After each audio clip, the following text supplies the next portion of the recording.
Quiz and ഫാക്സിൻ്റെ പുതിയൊരു വീഡിയോയിലേക്ക് എല്ലാവർക്കും സ്വാഗതം. ഇന്നത്തെ നമ്മുടെ വീഡിയോ ബഷീർ ദിനവുമായി ബന്ധപ്പെട്ട ഒരു ബഷീർ ദിന ക്വിസാണ്. അപ്പോൾ നമുക്കിനി നേരെ ചോദ്യങ്ങളിലേക്ക് കടക്കാം. ചോദ്യങ്ങളിലേക്ക് കടക്കുന്നതിന് മുമ്പ് ബഷീർ ദിനവുമായി ബന്ധപ്പെട്ട് നമ്മൾ അപ്ലോഡ് ചെയ്യുന്ന 4ാമത്തെ വീഡിയോ ആണിത്.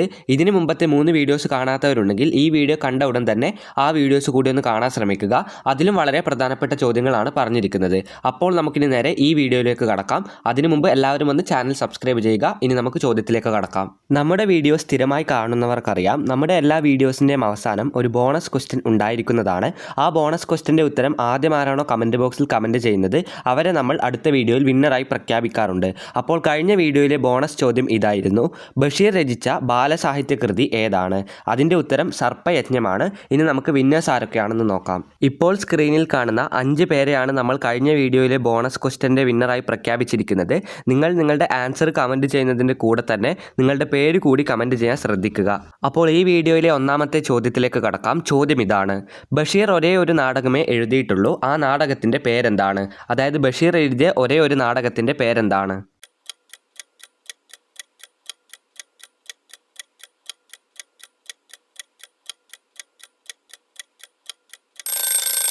കഥാബീജം എന്നാണ് ബഷീർ എഴുതിയ ഒരേ ഒരു നാടകത്തിൻ്റെ പേര്. അടുത്ത ചോദ്യത്തിലേക്ക് കടക്കുന്നതിന് മുമ്പ് ബഷീർ ദിനവുമായി ബന്ധപ്പെട്ട് നമ്മൾ അപ്ലോഡ് ചെയ്യുന്ന 4ാമത്തെ വീഡിയോ ആണിത്. അതായത് നമ്മൾ ഇതിനു മുമ്പ് 3 വീഡിയോസ് അപ്ലോഡ് ചെയ്തിട്ടുണ്ട്. അപ്പോൾ ഈ വീഡിയോയിലെല്ലാം പറയുന്ന ചോദ്യങ്ങളും ഉത്തരങ്ങളും നിങ്ങൾക്ക് PDF രൂപത്തിൽ ലഭിക്കുന്നതാണ്. അത് PDF രൂപത്തിൽ ലഭിക്കുവാനായി നമ്മുടെ വാട്സപ്പ് ഗ്രൂപ്പിൽ നിങ്ങൾ ജോയിൻ ചെയ്യേണ്ടതുണ്ട്. വാട്സപ്പ് ഗ്രൂപ്പിൻ്റെ ലിങ്ക് താഴെ ഡിസ്ക്രിപ്ഷൻ ബോക്സിൽ നൽകിയിട്ടുണ്ട്. ഗ്രൂപ്പിൽ ജോയിൻ ചെയ്യുകയാണെങ്കിൽ നിങ്ങൾക്ക് ഇതിൻ്റെയൊക്കെ PDF അവിടെ ലഭിക്കുന്നതാണ്. 2ാമത്തെ ചോദ്യം ഇതാണ്: കേന്ദ്ര സാഹിത്യ അക്കാദമി ഫെലോഷിപ്പ് നേടിയ ആദ്യത്തെ മലയാളി ആരാണ്?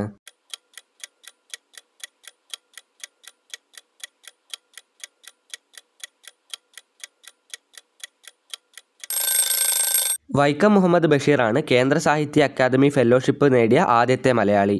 3ാമത്തെ ചോദ്യം: ബഷീറിൻ്റെ മരണശേഷം പ്രസിദ്ധീകരിച്ച നോവൽ ഏതാണ്?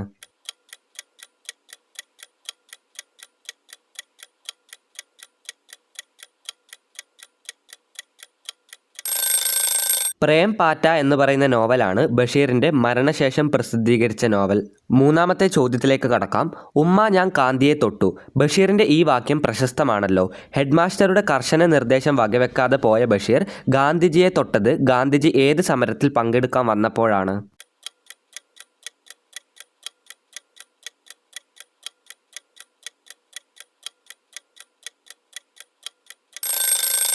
ഗാന്ധിജി വൈക്കം സത്യാഗ്രഹത്തിൽ പങ്കെടുക്കാൻ വന്നപ്പോഴാണ് ബഷീർ ഗാന്ധിജിയെ തൊട്ടത്. അടുത്ത ചോദ്യത്തിലേക്ക് കടക്കാം. ആകാശമിട്ടായി കഥാപാത്രമാകുന്ന ബഷീറിൻ്റെ നോവൽ ഏതാണ്?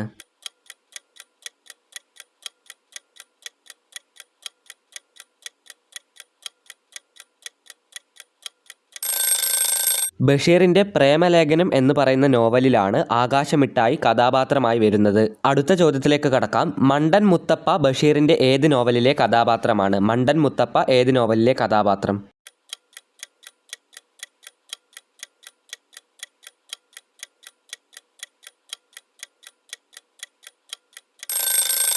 മുച്ചീട്ടു കളിക്കാരൻ്റെ മകൾ എന്ന് പറയുന്ന നോവലിലെ കഥാപാത്രമാണ് മണ്ടൻ മൂത്താപ്പ.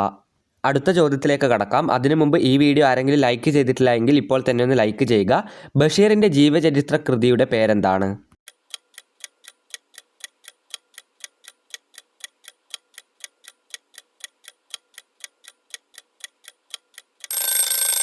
ബഷീറിൻ്റെ ഐരാവതങ്ങൾ എന്നാണ് ബഷീറിൻ്റെ ജീവചരിത്ര കൃതിയുടെ പേര്. അടുത്ത ചോദ്യം സിമ്പിളാണ്. ബഷീറിൻ്റെ ഐരാവതങ്ങൾ എന്ന ജീവചരിത്ര കൃതിയുടെ രചയിതാവ് ആരാണ്?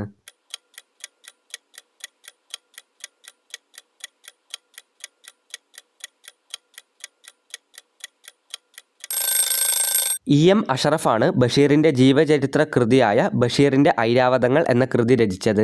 ഇത് നമ്മുടെ കഴിഞ്ഞ വീഡിയോയിലെ ബോണസ് ക്വസ്റ്റ്യൻ ആയിരുന്നു. ബഷീർ രചിച്ച ബാലസാഹിത്യ കൃതി ഏതാണ്?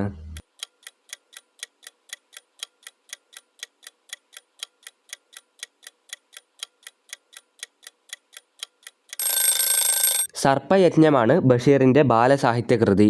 അടുത്ത ചോദ്യം: ബഷീറിൻ്റെ മാസ്റ്റർ പീസ് കൃതിയായി വിലയിരുത്തപ്പെടുന്ന കൃതി ഏതാണ്?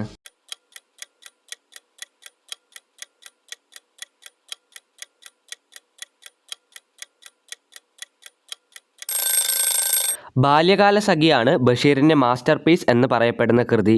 ബാല്യകാല സഖിയെപ്പറ്റിയുള്ള കുറച്ച് ചോദ്യങ്ങൾ നമ്മുടെ കഴിഞ്ഞ വീഡിയോസിലുണ്ടായിരുന്നു. ആ വീഡിയോസ് കാണാത്തവരുണ്ടെങ്കിൽ അതൊന്ന് കാണാൻ ശ്രമിക്കുക.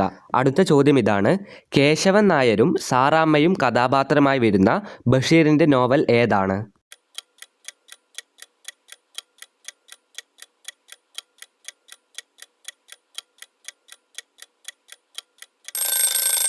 നേരത്തെ നമ്മൾ ആകാശമിട്ടായി എന്നൊരു കഥാപാത്രം ബഷീറിൻ്റെ പ്രേമലേഖനം എന്ന് പറയുന്ന നോവലിൽ ഉള്ളതാണെന്ന് പറഞ്ഞിരുന്നു. അതേ നോവലിൽ തന്നെയാണ് കേശവൻ നായരും സാറാമ്മയും എന്നീ 2 കഥാപാത്രങ്ങളും ഉള്ളത്. അടുത്ത ചോദ്യം ഇതാണ്: ബഷീർ നടത്തിയ ഒരു പ്രഭാഷണം ഗ്രന്ഥമായി പ്രസിദ്ധീകരിച്ചിട്ടുണ്ട്. ആ ഗ്രന്ഥം ഏതാണ്?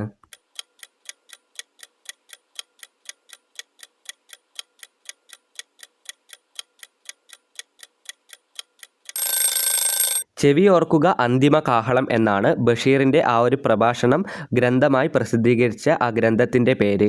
അടുത്ത ചോദ്യം ഇങ്ങനെയാണ്: ബഷീർ മാല എന്ന പാട്ടുകാവ്യത്തിൻ്റെ രചയിതാവ് ആരാണ്? ബഷീർ മാല എന്ന പാട്ടുകാവ്യത്തിൻ്റെ രചയിതാവ്.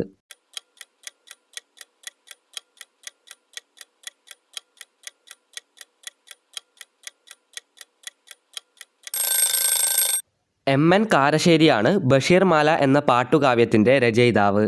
അടുത്ത ചോദ്യം ഇതാണ്: ബഷീറിൻ്റെ ഭാര്യയുടെ പേര് നിങ്ങൾക്ക് എല്ലാവർക്കും അറിയാമെന്ന് വിചാരിക്കുന്നു. ഫാബി ബഷീർ എന്നാണ് ബഷീറിൻ്റെ ഭാര്യയുടെ പേര്.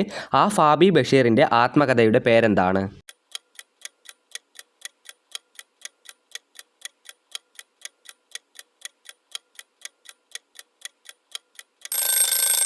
ബഷീറിൻ്റെ ഭാര്യയായ ഫാബി ബഷീറിൻ്റെ ആത്മകഥയാണ് ബഷീറിൻ്റെ എടിയെ. അടുത്ത ചോദ്യം ഇതാണ്: ബഷീറിൻ്റെ ഭാര്യയും മക്കളും ബഷീറിനെ വിളിച്ചിരുന്നത് എന്ത് പേരിലായിരുന്നു?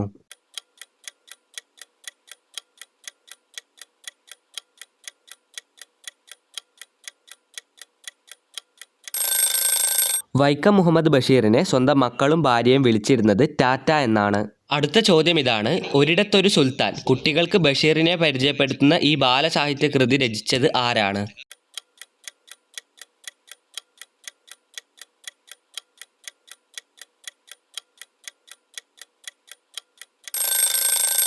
ഈ വീഡിയോയിലെ അവസാനത്തെ ചോദ്യമായിരുന്നു ഇത്.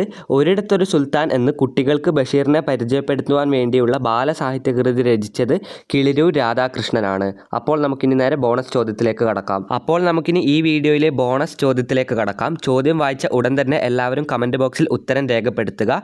ഉത്തരത്തിൻ്റെ കൂടെ നിങ്ങളുടെ പേര് കൂടി രേഖപ്പെടുത്താൻ ശ്രദ്ധിക്കുക. അങ്ങനെയാണെങ്കിൽ വിന്നറിനെ അനൗൺസ് ചെയ്യുമ്പോൾ അത് എളുപ്പമായിരിക്കും. എല്ലാവരും പേര് കൂടി കമൻറ്റിൻ്റെ കൂടെ രേഖപ്പെടുത്താൻ ശ്രമിക്കുക. അപ്പോൾ നമുക്കിനി നേരെ ചോദ്യത്തിലേക്ക് കടക്കാം. അപ്പോൾ ചോദ്യം ഇതാണ്: ബഷീറിൻ്റെ എഴുത്തും ജീവിതവും എന്ന ഗ്രന്ഥം എഴുതിയത് ആരാണ്? ബഷീറിൻ്റെ എഴുത്തും ജീവിതവും എന്ന ഗ്രന്ഥം എഴുതിയത് ആരാണ്? ഉത്തരം അറിയാവുന്നവർ പെട്ടെന്ന് തന്നെ ഉത്തരം കമൻറ്റ് ബോക്സിൽ രേഖപ്പെടുത്തുക. വിന്നറിനെ നമ്മൾ അടുത്ത വീഡിയോയിൽ പ്രഖ്യാപിക്കുന്നതാണ്. കൂടാതെ നമ്മുടെ വാട്സപ്പ് ഗ്രൂപ്പിൽ ജോയിൻ ചെയ്യുന്ന കാര്യം ആരും മറക്കരുത്. എല്ലാവരും വാട്സപ്പ് ഗ്രൂപ്പിൽ ജോയിൻ ചെയ്യുക. ലിങ്ക് താഴെ ഡിസ്ക്രിപ്ഷൻ ബോക്സിൽ നൽകിയിട്ടുണ്ട്. അപ്പോൾ നമുക്കിനി അടുത്ത വീഡിയോയിൽ കാണാം. ഈ വീഡിയോ അവസാനം വരെ കണ്ട എല്ലാവർക്കും നന്ദി, നമസ്കാരം.